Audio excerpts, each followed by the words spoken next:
నా పేరు తరుణ్ రాజ్. సో మేము ఫైర్ ఫైటింగ్ డ్రోన్ అనేది చేసామన్నమాట. కంప్లీట్లీ స్పాన్ కాన్సెప్ట్ అనమాట. So completely 3 categories of drones ఉన్నాయి దీంట్లో. ఒకటి basic parent drone and master drone and child drone. So 3 drones అనేది ప్రతి ఒక్క డ్రోన్తో ఇంటర్లింక్ అయి ఉంటుంది. సో ఇక్కడ టెలిమెట్రీ సర్వీస్ యూజ్ చేసాము. ప్రతి ఒక్క డ్రోన్కి మనకి జీపీఎస్ లొకేషన్ ట్రాక్ చేసే మొబైల్ అప్లికేషన్ ఉంటుంది. టెలిమెట్రీ నుంచి దాని మొబైల్ అప్లికేషన్ మనం ట్రాక్ చేస్తాము. సో బేసికలీ ఏం చేస్తామంటే ఇది మాస్టర్ డ్రోన్ అనమాట. మాస్టర్ డ్రోన్కి థర్మల్ కెమెరా ఉంటుంది. సో ఫస్ట్ మనకు ఒక రెస్క్యూ సిచ్యువేషన్ కానీ, ఒక ఫైర్ యాక్సిడెంట్ కానీ, ఒక ఫారెస్ట్ ఫైర్ కానీ, లేదంటే ఒక విలేజ్ ఫైర్ కానీ, ఎక్కడైనా ఫైర్ యాక్సిడెంట్ అయితే ఫస్ట్ ఈ మాస్టర్ డ్రోన్ ఫీల్డ్లోకి వెళ్ళి మొత్తం కంప్లీట్ సర్వేలెన్స్ చేస్తుంది థర్మల్ కెమెరాతో. సో ఎప్పుడైతే థర్మల్ కెమెరాతో సర్వేలెన్స్ అవుతుందో అప్పుడు మనం పర్టికులర్ ఏరియాలో ఎంత హీట్ ఉంటుంది, ఎంత డిగ్రీతోని బర్న్ అవుతుందని కంప్లీట్ డేటా రికార్డ్ మొత్తం మనకి టెలిమెట్రీ సర్వీసెస్ మొబైల్ అప్లికేషన్తో వస్తుంది.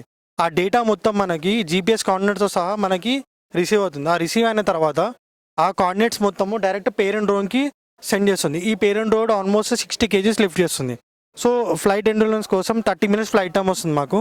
సో దీనికి 21 balls అరేంజ్ చేస్తాము. సో ఎప్పుడైతే ఆ జీపీఎస్ లొకేషన్ మాస్టర్ డ్రోన్ అయితే చెప్తుందో ఆ పర్టికులర్ స్పాట్కి వెళ్ళి ఆ బాల్ డ్రాప్ చేస్తుంది.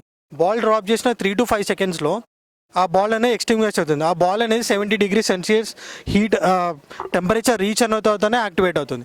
ఒక్కసారి బాల్ యాక్టివేట్ అయిన తర్వాత ఫైర్ మొత్తం ఎక్స్టింగ్విష్ అవుతుంది. అది అయిన తర్వాత మనము చైల్డ్ డ్రోన్ని పంపిస్తున్నాం. ఆ చైల్డ్ డ్రోన్ వెళ్ళిన తర్వాత అక్కడ ఉన్న ఏరియాని మొత్తం ఇన్స్పెక్ట్ చేస్తుంది.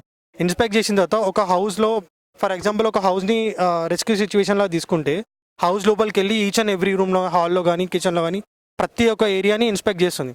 అండ్ లోపల ఎవరైనా పర్చేస్ ఉంటే ఇమ్మీడియట్గా మనకి నోటిఫికేషన్ ఇస్తుంది. బై ఛాన్స్ ఫైర్ ఇంకా యాక్టివ్ స్టేజ్లో ఉంటే ఆ రూమ్లో ఉన్న నియరెస్ట్ విండోని ఫైండ్ అవుట్ చేసి ఆ విండో జీపీఎస్ లొకేషన్ మనకి సెండ్ చేస్తుంది. ఆ సెండ్ చేసిన తర్వాత direct parent drone ball shooting మెకానిజంతో వస్తుంది ఆ విండో దగ్గరికి. సో ఆ విండో నుంచి direct ball shooting mechanism ball shootout చేస్తుంది ఆ విండో నుంచి. సో ఇప్పుడు షూట్అవుట్ చేసిన తర్వాత 3 to 5 secondsలో బాల్ అనేది యాక్టివేట్ అయ్యి మళ్ళీ ఎక్స్టింగ్విష్ అవుతుంది. కంప్లీట్లీ ఇది ఒక రెసిడెన్షియల్ ఏరియాలో, విలేజెస్లో లైక్ ఎక్కడైనా ఇంప్లిమెంట్ చేయొచ్చు. అండ్ మేజర్ థింగ్ ఏంటంటే ఒక టాల్ బిల్డింగ్స్, సో అక్కడ 15th floor వరకు ఫైర్ ఎక్స్టింగ్విషర్ వెహికల్ వెళ్ళదు. మ్యాక్సిమం దాని హైట్ 30 feet అనమాట. సో ఫైర్ ఎక్స్టింగ్విషర్ డ్రోన్తో మనం బాల్ షూటింగ్ మెకానిజం పెట్టుకుంటే విత్ ఇన్ 3 to 10 minutesలో మనము దాన్ని కంప్లీట్ ఫైర్ ఎక్స్టింగ్విష్ చేయొచ్చు అనమాట.